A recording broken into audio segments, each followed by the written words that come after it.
Hi hagué un temps, a finals dels anys 80, on València tenia la seva pròpia moguda.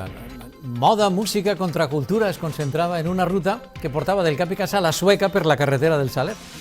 Eren temps de música electrònica, de modernor, de la que ja no queden més que records i ruïnes de la coneguda com Ruta del Bacalao. Fa 40 anys d'això. Bueno, i això, la Ruta del Bacalao va ser la protagonista de la nostra traca de barris d'esta setmana de la mà de Carles Coscollà. Què tal, Carles? Com estàs? Què tal? Bon dia. Un tipus tan insultantment jove com tu, no me digues que has viscut la Ruta del Bacalao, tu, en les teues pròpies carns. No, a veure, jo de fet vaig néixer al final de la Ruta del Bacalao i per tant són els records de xiquet els que tinc del final de la ruta, no? I aquesta tornada a llegir allò que veies de xicotet és el que m'ha impulsat avui a portar este tema, que no sóc jo només el que està recuperant avui en este trosset d'esta història. Moltíssima gent està recuperant la història de la Ruta del Bacalao ara en la cultura i en el pes i en la dignitat que li pertoca, no? Com per exemple Luis Oleaque, Joan Oleaque, Luis Costa, Eugenio Viñas, que són gent que a través dels seus llibres i del seu podcast sí que li ha donat aquesta dignitat a aquest moment històric que va tindre la Ruta del Bacalao en València.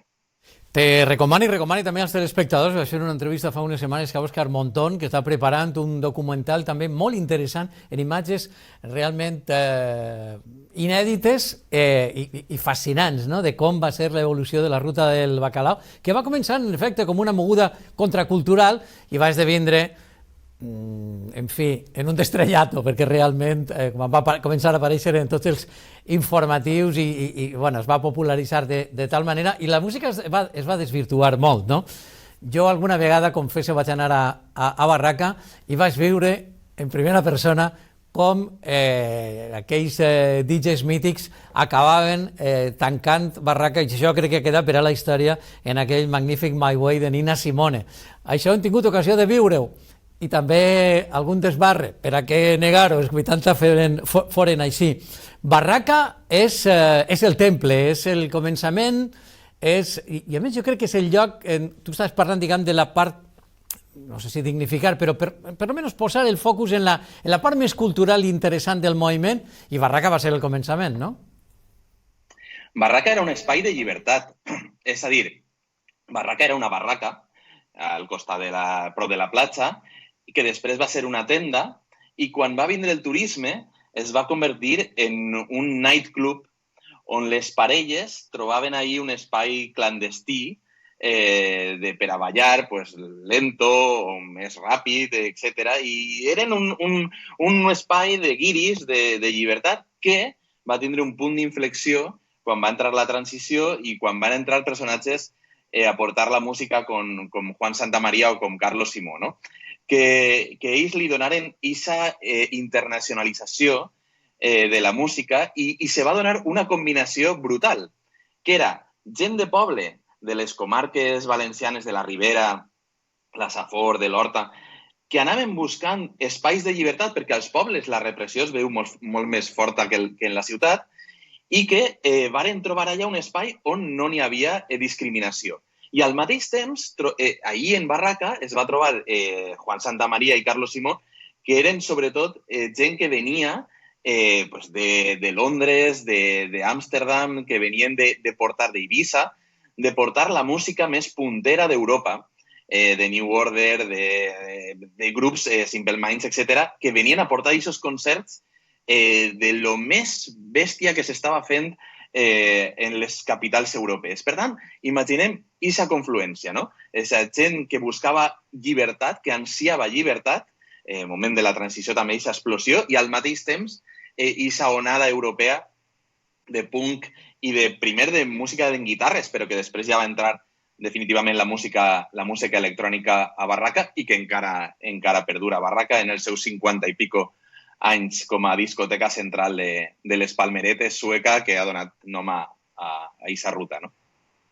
Centres una botiga de discos perquè aleshores, si no tenies el disc de vinil no hi havia manera, no podies descarregar-te de Spotify ni de cap lloc, i en efecte anar de peregrinació a Zig-Zag, a veure els últims maxi singles que havien portat de, vet a saber, probablement d'Amsterdam o tal, o inclús fets així a València, però fes passar per anglesos, per aquella cosa en fi, de no acabar de que sempre el millor ve de fora. Bueno, va ser, si estem veient una fotografia de Zig-Zag, altre epicentre de la moguda, no? Sí, clar, això estava en Marquès de Cenete, en el carrer Jesús, pràcticament, en lo que és ara el restaurant La Mora. Ahí, en una de les parts del restaurant La Mora, estava aquesta tenda de discos Zig-Zag, que, com bé dius, pues, va ser l'epicentre d'aquesta internacionalització, perquè el que feien, bàsicament, a través de contactes, pues la germana d'una nòvia d'uno, etc., aquests contactes familiars, a través d'ahí se colaven per aportar aquests discos, que eren la forma, o l'única forma, com bé dius, que no estava a Spotify, d'escoltar aquesta música recent portada des de fora, no? En Zig-Zag, a més, va ser la cuna del que se va dir bacalao, perquè, bueno, primer es veu, es conta que n'hi havia un pub en Pinedo que es deia Bacalao, però va ser en Zig-Zag on quan la gent entrava allà se va popularitzar que s'escoltaven els discos allà i es deia, oh, quin bacalao, no? Quin bacalao. I aleshores, a partir d'aquesta expressió de, oh, això és increïble, esta música que estic escoltant està superbé, se va popularitzar aquest nom de música bacalao, no? Que molts d'ells després la van considerar com despectiva, no? La forma de dir-ho. Després, per exemple, en Chocolate, en una altra discoteca també lligada a Barraca, es va començar també a dir un tipus de música més dura, la música trance, música percal, no? Que també és una expressió molt valenciana, chequin percal ni així, no? Pues la música percal o la música bacalao era aquesta vanguardia electrònica que estava entrant a València per aquesta confluència de casualitats que m'expliques adés, no? Millor ha barrejat, diguem, el millor dels dos mons, de la part de la música electrònica i de la part de les guitarres, que Fran Lenaers. Això era un DJ, el primer dels DJs, que ja va començar a barrejar sobre les bases el que avui dia és més fàcil amb ordinadors, però ell ho feia manual i en discos de vinil, no? Sí, jo, de fet, m'he apassionat escoltant entrevistes i llegint entrevistes a Fran Lenaers, no? Crec que és el gran DJ de la ruta i que va començar això, en els llits, en el llit de sa casa, posant dos plats de vinil, intentant barrejar aquestes músiques harmòniques, etc. Ell explica que t'havies de divertir, no? Vull dir, no pots fer allò de posar el disc i anar-te'n, no? Sinó que el DJ ha d'estar constantment investigant, quadrant els sons per a poder barrejar en el mateix moment pues, dos cançons, dos estils i anar, com deia una persona que estava en Spook, que era on ell punxava, que era com si fos una pel·lícula, no? Que n'hi havia moments de terror, n'hi havia moments de dolçor, n'hi havia moments de frenesí, n'hi havia moments de tots els colors en aquestes sessions que es feien en Spook Factory, que estava en Pinedo, i que ja va anar cosint la ruta, no? I ja hem recordat Barraca, Chocolate, Puzzle, després Spook Factory, el que va ser The Face, Activi, Heaven, NOD, totes les discoteques que van nodrir València en aquella època, no? I Fran Lenaers li dona una importància espectacular a la música, no? Al desenvolupament de la música electrònica a través de Kraftwerk, de donar d'aquestes referències vamos, que sense elles no se pot entendre el que va ser després la música de ball i la música electrònica. M'agradaria dir una anècdota de Fran Lenaers, que és com ell tancava moltes voltes les sessions en l'Àngelus. Què vol dir això? Ell estava posant música bacalao, música electrònica en una base molt forta, molt punyent, i que de repent, quan eren les 12 del migdia, entrava, ell connectava en la FM en la COPE. Y aleshores la COPE decía, es la hora del Ángelus. El arcángel San Gabriel se le apareció a María. Tal. Entonces entraba una música celestial, imagineu lo que era estar vamos, a tope en la discoteca, ja ven passant una nit totalment de festa, i quan vas ahí en l'èxtasi màxim, de repente, ¡pam!, ¿no? Se fiquen el Ángelus i és com si desapareix la Verge, ¿no? Pues aquestes idees loques en la música és les que feia Fran Lenaers en Spook, ¿no? Sí, senyor. Bueno, encara que anem una miqueta apretats de temps, què és aquesta iniciativa de Casa a Casa i què té que veure, diguem, en este assumpte que parlem avui de la ruta del bacalao, Carles? Sí, és una iniciativa magnífica, crec jo. En el confinament, Julio Posadas, és a dir, el que és la ruta va anar acompanyat també de després el que va ser la música màquina en Catalunya, del que va estar el house i la moguda en Madrid també, el trance en el País Basc, etc. O sea, la música electrònica se va desenvolupar després per tota Espanya. Julio Posadas, des de Catalunya, ha fet una iniciativa que va començar en el confinament, o sea, fa un any just, que és fer una entrevista cada dia durant el confinament a un DJ o un productor musical de la música electrònica dels 80 i, si vols dir-li, de la ruta del bacalao, no? Per tant, tenim tota aquesta espècie de bibliografia molt recent on hi ha entrevistes, sobretot a gent que després s'han pogut recuperar a partir d'ahir, no? I dones DJs, Charo Campillos, Mónica X, que a voltes no se parla d'elles, no?